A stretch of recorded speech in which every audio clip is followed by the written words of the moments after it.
Hi, welcome to another episode of General Nerdery. I haven't mentioned this in the show before, but I work at a camera store.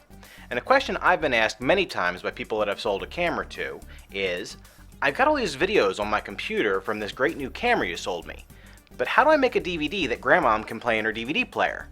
So that's exactly what I'm going to show you today. How to make a DVD that you can play in any DVD player. Now in the past, I've used a professional program to do this. So, I did a little looking around, and I found a great piece of free software that allows you to make a DVD from virtually any kind of video file, and it's easy. So without any further ado, let's check it out. The program we're going to be using today is called DVD Flick. You can get it at dvdflick.net. After installing the program and running it for the first time, there's a couple settings I recommend you set before you try to make your first disc. Go up to Project Settings and select Burning. If it's checked, uncheck Create ISO Image. Then check Burn Project to Disk. You can leave disk label alone. Drive. If your computer has more than one optical drive that can create DVDs, select the one you want to use to make your discs. Leave speed alone. I recommend unchecking Automatically Erase Disk if it is rewritable, unless you are going to be using rewritable media frequently. It's caused some errors for me when using standard disks. Delete ISO image after burning is irrelevant because we're not creating an ISO image. Verify disk after burning. Basically, the program will go ahead and confirm that the disk was made properly before ejecting it. This is your choice. It isn't a bad thing to use it by any means, but it will slow down the process. So, use it if you want. Eject tray when done. Basically, the computer will spit out the disk when it's done burning, and you'll be positive that it's finished, so I recommend leaving that checked. Select Use as Default and click that once. Nothing will happen, but the system will register it. And then click Accept. And now you're ready to make your first disk. I'm going to first show you how to make the most basic project so you can see just how simple this can be. Go up here and select Add Title. Now you're going to navigate to where your videos that you want to put on your disk are. In this case, I've prepared some on the desktop.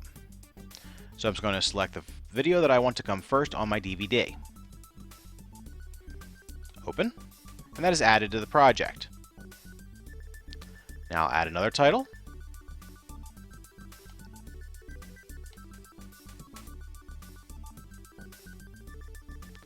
And then I'll add another title.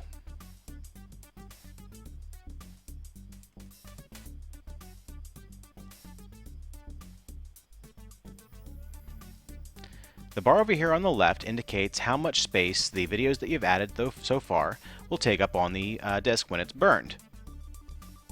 As of right now, we've only used a very small amount of space because none of these videos are very long. If I kept adding them, this yellow portion of the bar would continue to grow. If it passed 100%, I would simply delete the last video from the project. You can do that by clicking the video that you want to remove from the project and selecting Remove Title, and it will be taken off. Once you're happy with the videos that you have selected for your DVD, load a blank disc. I recommend a DVD-R disc because those will play in virtually any DVD player with no trouble. I've already done that. And select Create DVD. Now, if this isn't the first video you've made with this project, do not be alarmed when you see this warning come up. It simply means that the program is going to delete all the temporary files that were made with the last disc that the software made. You shouldn't see this come up the first time that you make anything with the software.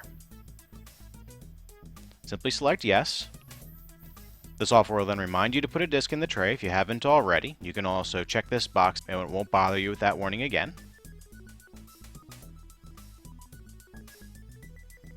And off it goes. It starts first by preparing the files, then it will encode the video, encode the audio, combine the sources into the final files that are going to be put onto the disk, add subtitles if there are any, and burn the DVD and finalize. And it just goes through step by step. You don't have to monitor this process. You can go have a sandwich or go to bed or whatever it is.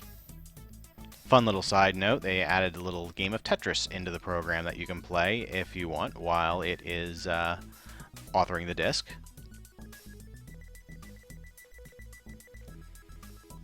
I'm just going to speed up time now.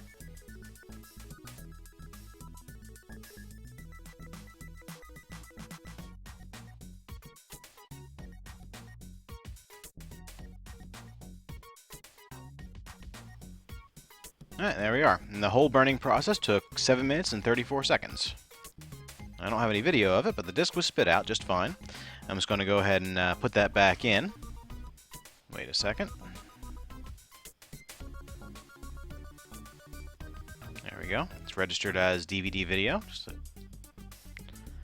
Now I'll just right click and play.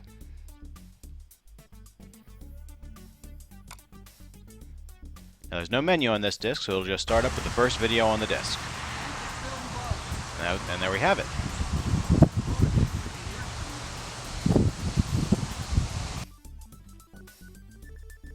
Let's just minimize that again. And close. So that's a simple project, and you saw how easy that was to make. Now let me walk you through just a couple of the more advanced options.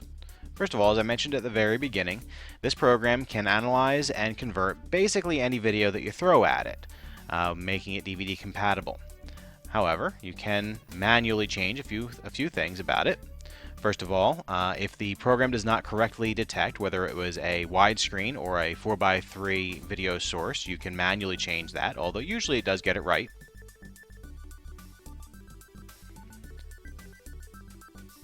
You can choose which frame is used as the thumbnail for the video if you have a menu. By clicking through the timeline here, I can pick any one of these frames to be the thumbnail for the video in the menu. Under Chapters, you can click this tab right here and have the program automatically create a chapter within any given video file at a preset number of minutes. Every 10, every 15, every 20, and so forth. You can also tell it to divide the video into a preset number of chapters.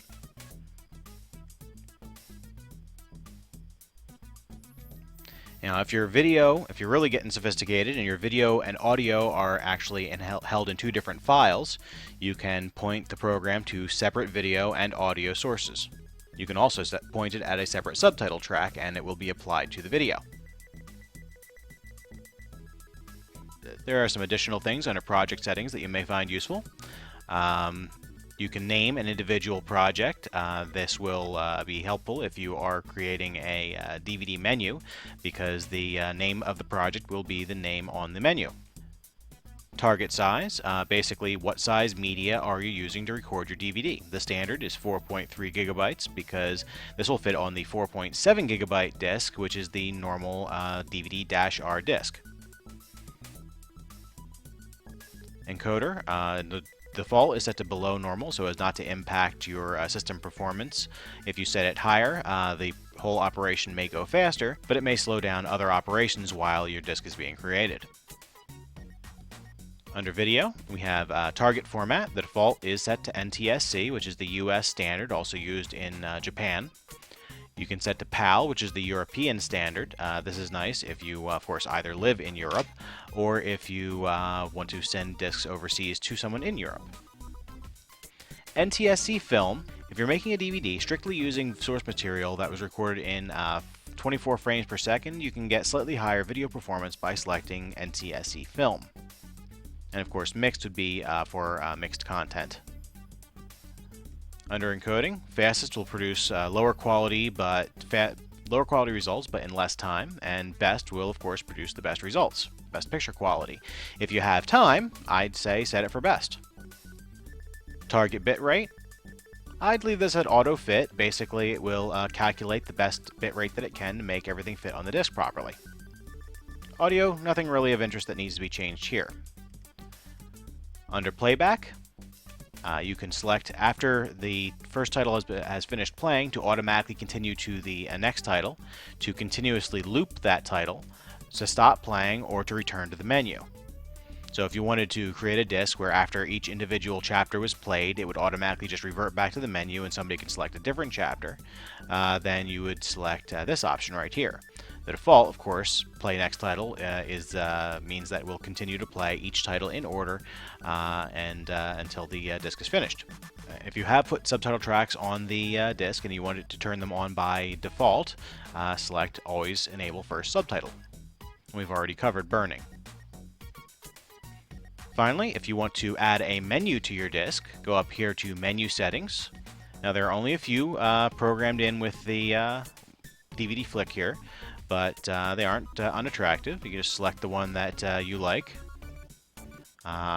Currently in the demo window, it's showing the title of the theme. However, when you actually create your disk, the title of your project will be what is displayed here. Simply select the theme that you want and click Accept. And now, if I were to click Create DVD again, it would burn just the same as it did the first time, but this time the disk would have a menu. From that menu, I would be able to simply play everything, or go to a submenu, which would allow me to select which of the 3 videos I wanted to start with. Now finally, if you are creating a project that you either aren't finished or you want to be able to make future copies of easily in the future, you can save your project. Simply point at the directory where you want the project file to be saved, give it a name, and save. Now I can close the program here, and by simply clicking the Save Project file, DVD Flick will reopen, and everything is exactly as I left it. So that's how to make a DVD with DVD Flick. As always, I hope you enjoyed this tutorial, and I hope you found it useful. If so, please remember to rate, review, and subscribe, and I'll see you next time on General Nerdery.